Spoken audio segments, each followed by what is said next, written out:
Hi, everyone, and welcome to the Super Feeler podcast. I'm super stoked today to be joined by Shanti, Dave, and Megan for a little mini-series that we're going to be doing using the book DBT for Life by Diana Partington, who you will have heard on the podcast as well. What we're going to do is every week we're going to go through one of the skills, the dialectical behavior therapy skills, and kind of talk about how the books addressed them, and also just how we use them in our lives and how they've been beneficial for us. So super stoked about this. We've got a group of 6 kind of rotating cast members of this mini series. And so today, Dave, Megan, and Shanti are with us. You know me, I'm Lori. I'm the host of this podcast and person with lived experience of BPD, eating disorders, anxiety, all sorts of fun things. Currently really chronically suicidal, which is a big part of this series of why I really wanted to go through this book, because I think we all need a reminder on skills. And I've also gone through dialectical behavior therapy, I say like 1.5 times, because I had to leave my group the second time. But I just use these skills as much as I possibly can in my life. So Dave, maybe I'll pass to you to introduce yourself, and then we'll keep going from there. Thanks, Lori. I really enjoyed this book. It's been a big help. So I was diagnosed with borderline about 3 years ago. Since then, I've been working with a DBT therapist, and I've also done 2 rounds of DBT therapy. I've also done some DBT at inpatient facilities, and I am happy to say, I think it's about a month from now, I'll officially be in remission, which means not meeting criteria for 6 straight months. I'm very excited about that, and I credit DBT with getting there. And at the same time, one of the things I liked about this book was that even though I've done a lot of DBT, there were not just a lot of great reminders, but I felt like there were new ways of looking at skills that I hadn't thought of before. So I learned a lot from this book. Awesome. Thanks so much, Dave. And I guess I should say that we're all part of the Super Feelers Club, which is the peer support group that we all go to. So Dave's one of the co-facilitators of that as well. Maybe Megan, I'll pass to you. Yeah, for sure. Thanks, Lori, and thanks for having me on the podcast to help talk about the DBT for Life book. I was diagnosed with BPD in 2017 when attending law school. I have gone through a couple rounds of DBT therapy in peer support, and mostly work with a psychologist who practices DBT.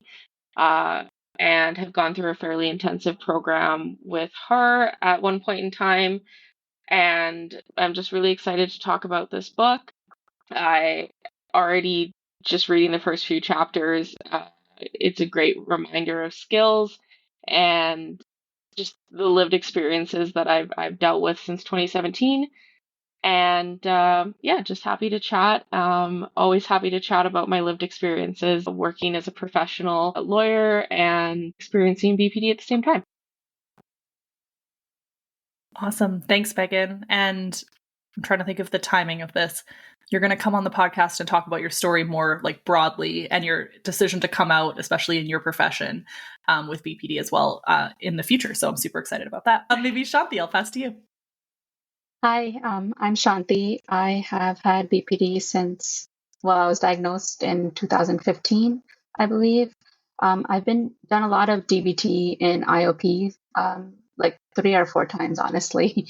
And some skills stuck and some skills didn't. So I started this book and I'm really enjoying it. And I'm noticing that my skills are already improving. So I'm excited to go through the book with all of you. Yeah, it's super great to have all of you because we've got like a good kind of variety of people. And like Megan and I are both from Canada, Shanti and Dave are both from the States. So I feel like that also helps a lot because I think our experiences, not only in the world, but also just with healthcare and like our experiences with DBT are going to be so different and unique. So I'm really excited about that.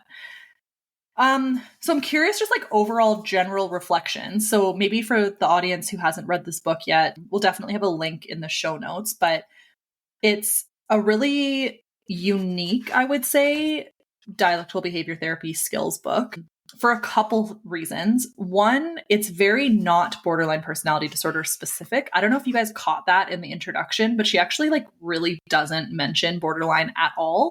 which I actually asked her about when I interviewed her. And that was intentional just because of the stigma of the disorder and kind of the challenges with the label. So it's very like accessible to all, which personally, I think like dialectical behavior therapy skills should be taught like for everybody in the entire universe from when they're 2 or younger. But I'm curious like what you guys felt about the kind of like overall feel of the book in terms of not being very diagnosis specific. I actually noticed that, and I appreciated that in the sense that there are some people who I know I felt were going through some tough times who could benefit from skills, and I could recommend this book to them, and they wouldn't. It wasn't like a BPD thing where they they see it and say, "This isn't me," so I'm not going to engage with it.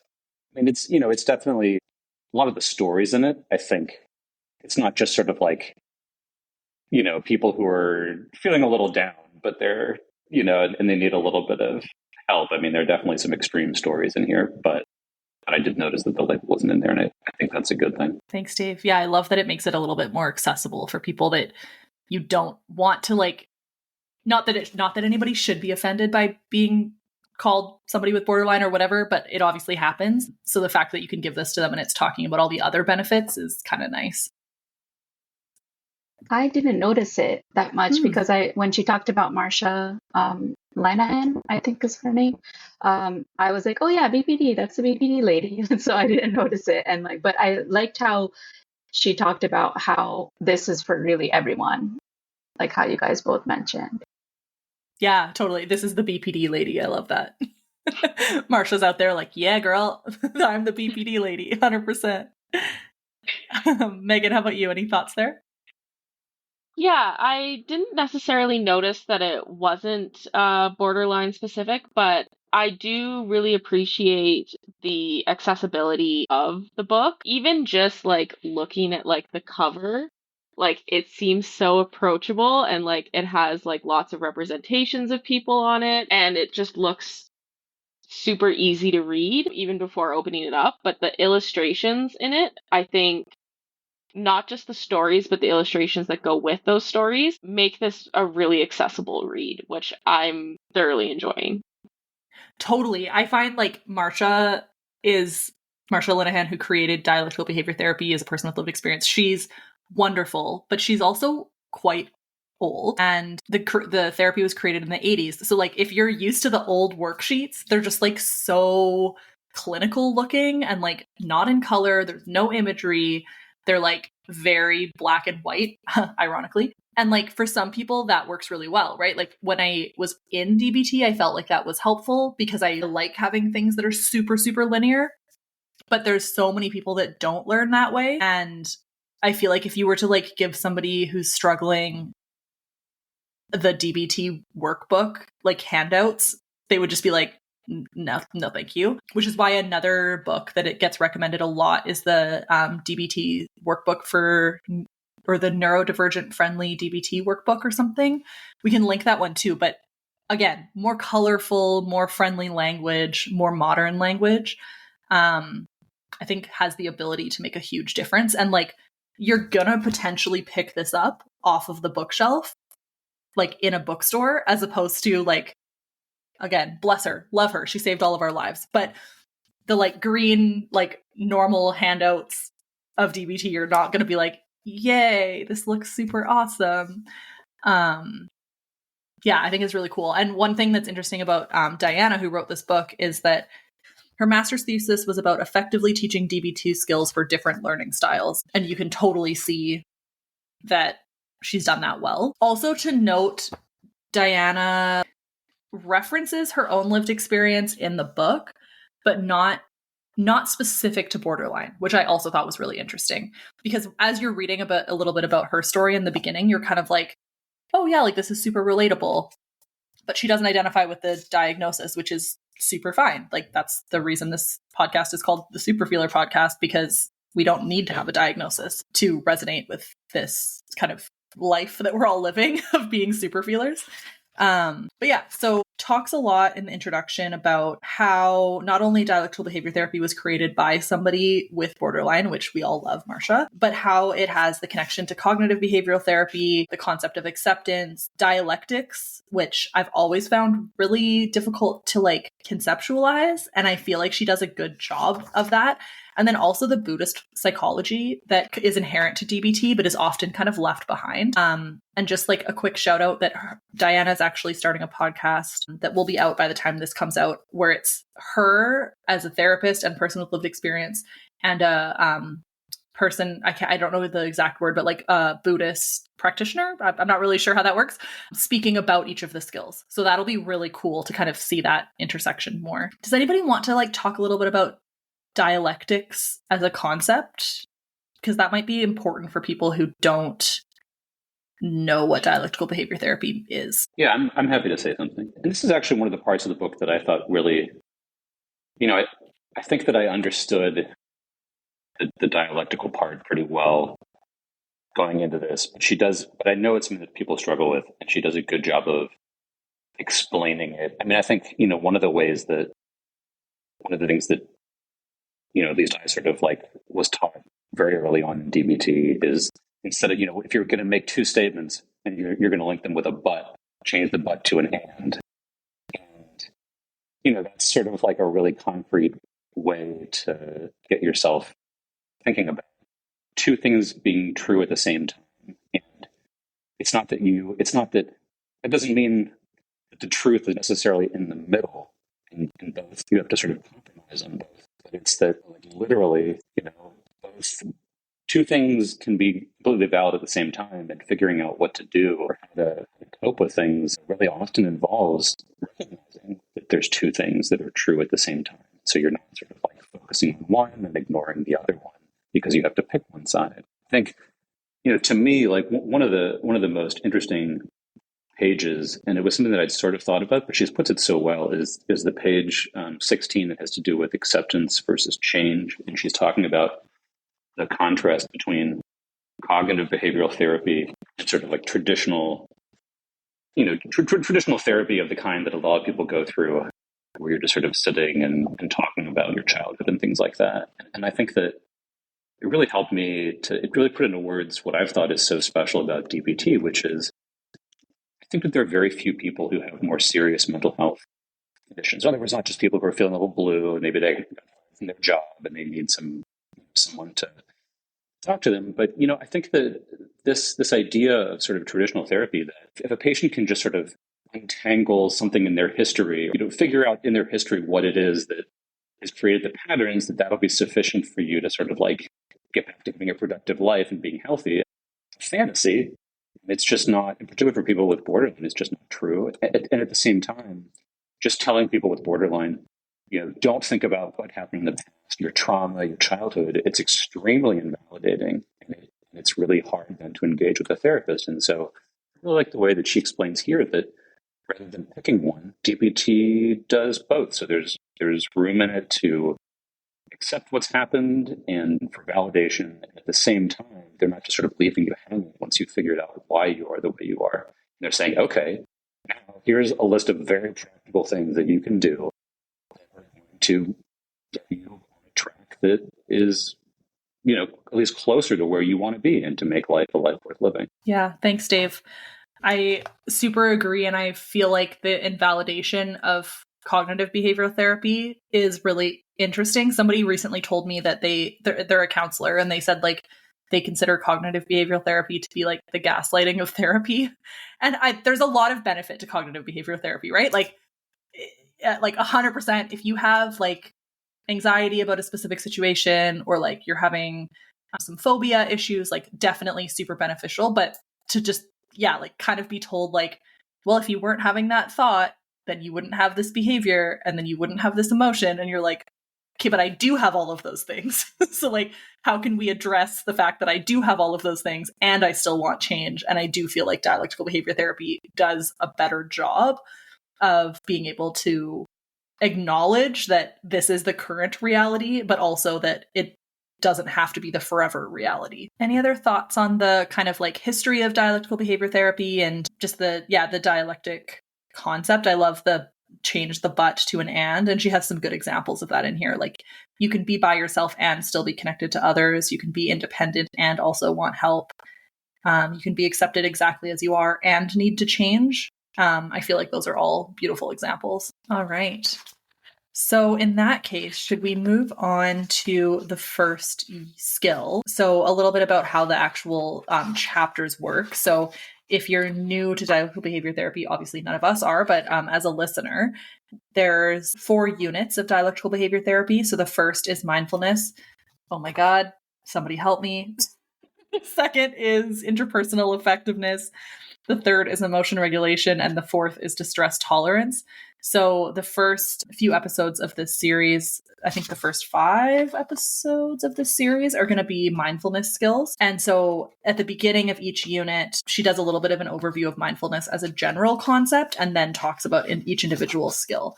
And when she talks about each individual skill, it starts with a story about mindfulness that she's kind of taken stories from as herself as a clinician or her own life and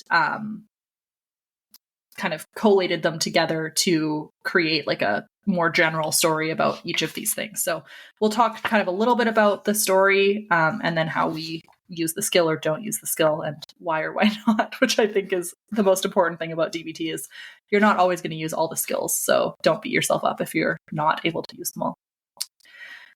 Okay, so Unit 1, mindfulness. Shanti, I think that you said just when we started that this has already been helping you with mindfulness. Do you want to talk a little bit about that? Yeah, I am noticing that like I get stuck in these thoughts, and actually that's one of the quotes that I wrote down that I want to share. But I get stuck in these thoughts and then like it's just a spiral. And I noticed that like since I read this mindfulness chapter, like I'm enjoying things more because I'm just doing that. Our minds get stuck in these loops, but we can take a step back and manage them with kindness. Sometimes I laugh at my own mind. Silly brain, you are hurting me again. Let's take a break from that. And that really touched me, like, because I like to deal with things with humor also. And just reminding that, like, kindness is the basis of this. Yeah, Oh, that's on non-judgment, page right? 33, by the way. Oh, okay, beautiful. Thank you.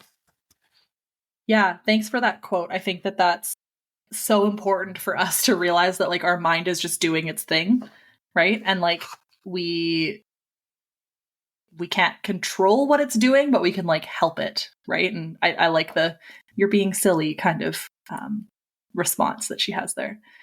I also personally really liked that she talks at the beginning of this unit about the fact that mindfulness was really hard for her as a person going through DBT. She says, I wanted to rush through this mindfulness crap and learn about how to stop destroying my relationships and feeling like I wanted to die. Sitting and watching my mind sounded like torture. It wasn't peaceful there. I felt like I was navigating an active minefield. Like I've felt that way. And I feel like I felt that way when I was doing dialectical behavior therapy for the first, I don't know, like entire year that I was doing it. I should say, by the way, I don't think I said this at the beginning, but like none of us are clinicians. We're all just people who have participated in dialectical behavior therapy. And I found that, you know, we would do like mindful eating and they would give us a fig and whatever. And I was just like, this is so fucking stupid. Like, I don't want to do this at all.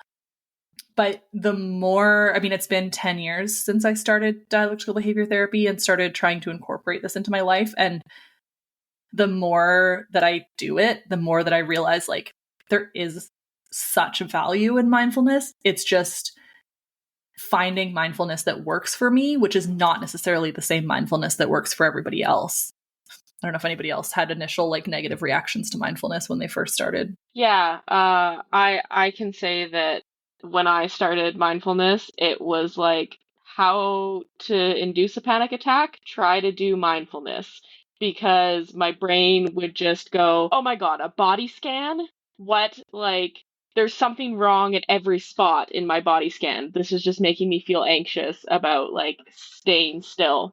Doing meditation actually used to induce panic attacks for me. And now I like go to yoga like 3 times a week and like shavasana at the end, like that restful period. I'm like, this is great because I just get to clear my mind and do nothing. And I'm like, where was this when I started doing mindfulness? I really liked she had in this unit some ideas for practicing mindfulness, and one of them is the breathing meditation. And I highlighted two things underneath it where meditation is the brain gym of mindfulness. If you struggle with meditation, you're doing it right. And I just thought that was so like spot on for how I feel about my mindfulness is like really learning to accept that like if my mind strays, the act of bringing it back to the purpose of mindfulness is where the success in mindfulness really comes, and that like skill building, because we're using mindfulness for all of these skills, and if you don't practice that mindfulness, you're not going to be able to use them when you're in distress. Absolutely. Dave, how about you? For me, I think that when I heard that mindfulness was one of the units of DBT, I was very excited because I like ASMR content, and I was like, "Ooh, we're going to spend several weeks just like doing body scans, and I'll like fall asleep." And it was. I think that I realized there's like a huge that's not really what mindfulness is about. And what Shanti and Megan I think said: the more you do it, the more you can feel your mind getting. My mind, left with its own devices, is like a train that just wants to jump off the track and like off of the rail bridge. Like that's what it wants to do. And, like if I'm not being mindful, I'm just like riding the train off the bridge. And so the mindfulness practice, it doesn't always sort of like, it doesn't always fix things right away, but it's if I don't do it, it's really hard for me to know when things are going wrong. And it's like it's helpful. It brings down my anxiety too.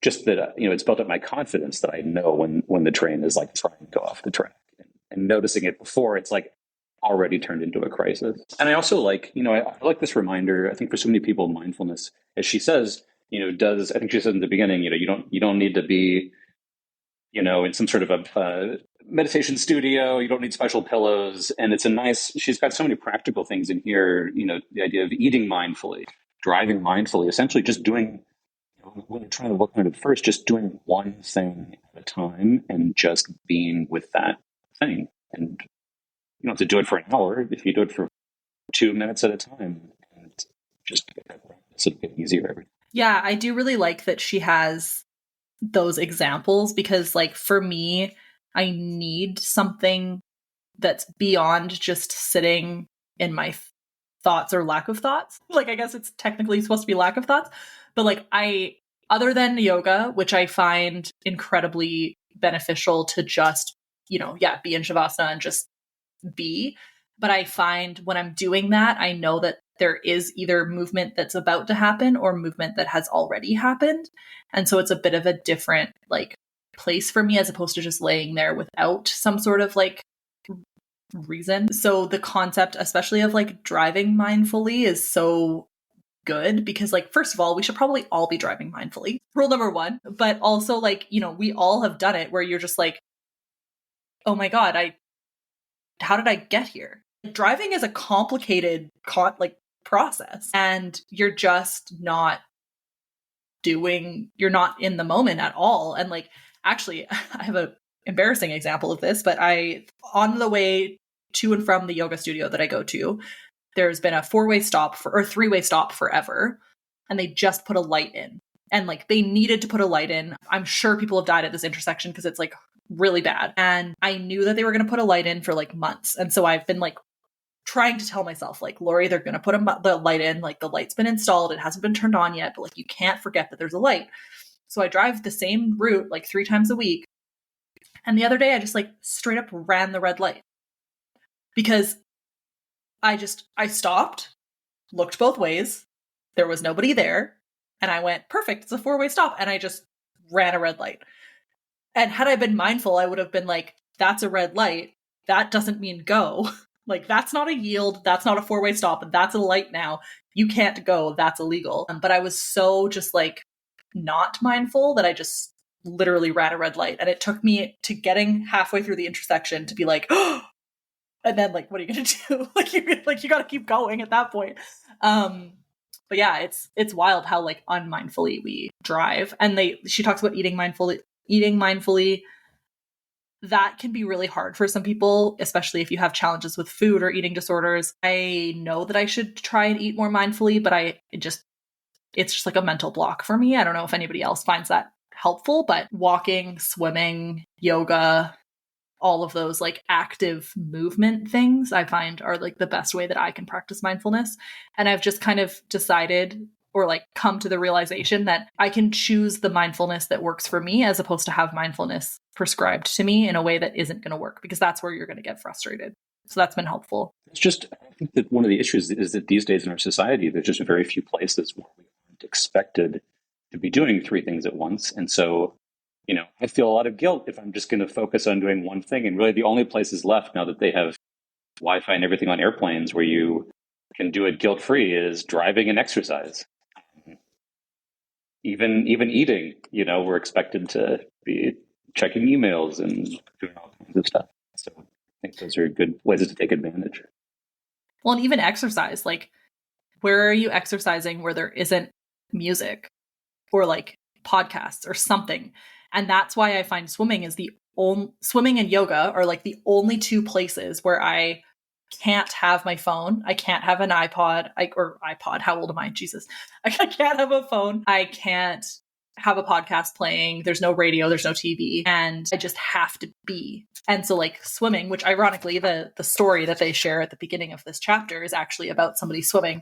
And it's just like 1, 2, 3, breathe. 1, 2, 3, breathe. And I can count that for an hour. And yeah, my mind wanders, but I can always come back to that counting. And I'm just like so thankful for that. Yeah, for me, it's been a conscious decision because I've talked about it with my therapist, and like having something going all the time. Like even watching TV, I'm always knitting or crocheting, like my hands are always busy. When I'd walk my dog, I'd always have music on.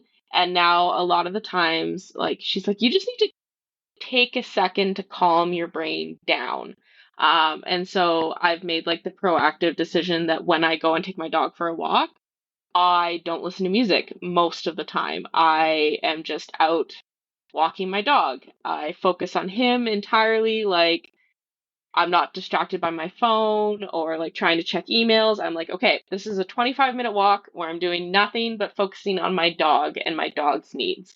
And having that like break in the day, because I usually do it right after work, has been mind blowing for like giving me a like respite in the evening because I have that like separation. And I think that's a really good use for mindfulness too, is like to take that break and reset your nervous system. Yeah, absolutely. We all need it with the amount of like screens and things going on at the same time.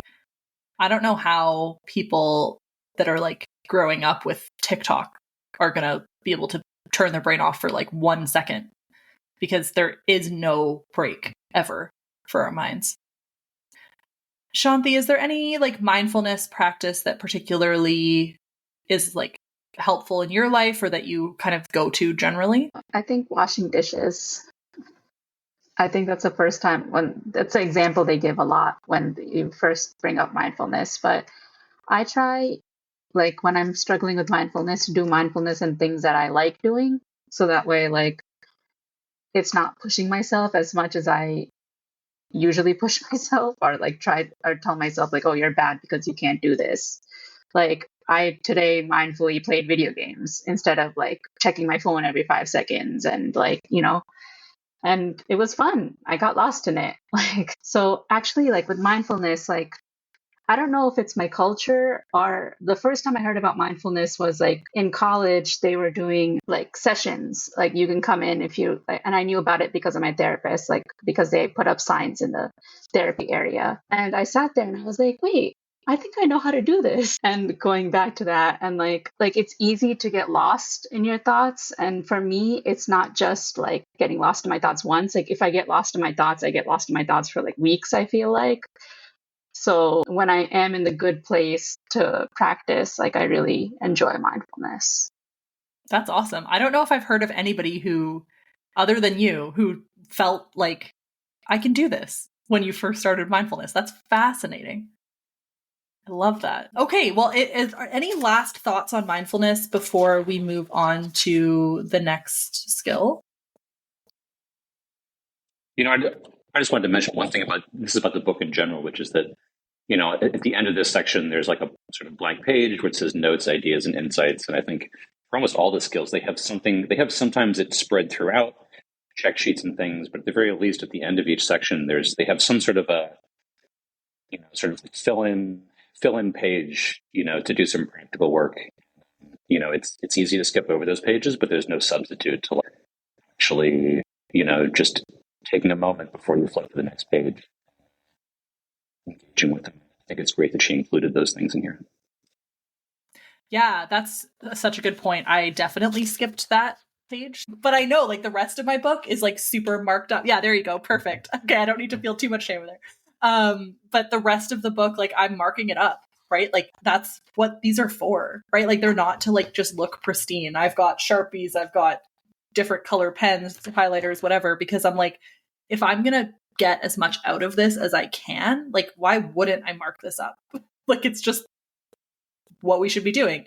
And what I'm loving already about this is like this conversation is that we all know these skills kind of, right? Like we've all learned them at some point, whether or not we use them. And we in the Super Feelers Club, like the peer support, we do talk about skills, but like not in this like really like dedicated time. So I'm super looking forward to like being able to hear other ideas from people about each of the skills. I think it's going to be super exciting and fun. I really like how much white space there is in the book. Like we can just write whatever we want in the notes, and like it's very free, and like the pictures and the quotes, it's really cheerful. Super cheerful. Yeah, I love it. Thank you so much for tuning in to this episode of the Super Feeler podcast. Today's episode was recorded on the unceded and traditional territory of the Matsqui and Sumas First Nations. If you enjoyed today's episode, don't forget to subscribe, rate, and leave a review on your favorite podcast platform. Your feedback helps me reach more listeners like you, and we're always looking for improving the podcast. Remember, you can always stay connected with me on social media. You can follow us. The show notes will have all of the details for Instagram profiles. If you want to support the podcast and help me continue to bring great content, please consider joining the Super Feeler community on Patreon. Your support really means the world to me, and there's a variety of different options for support, including some free ones. For all information about the Super Feelers Club, which is the peer support that we run, including upcoming events and resources, head over to Eventbrite or laurieedmondson.com for more information. And if you have a topic that you want me to cover or a guest you'd love to hear from, please send me the suggestions. Always happy to hear them. Until next time, keep on super feeling and living authentically. This is Laurie signing off of the Super Feeler podcast.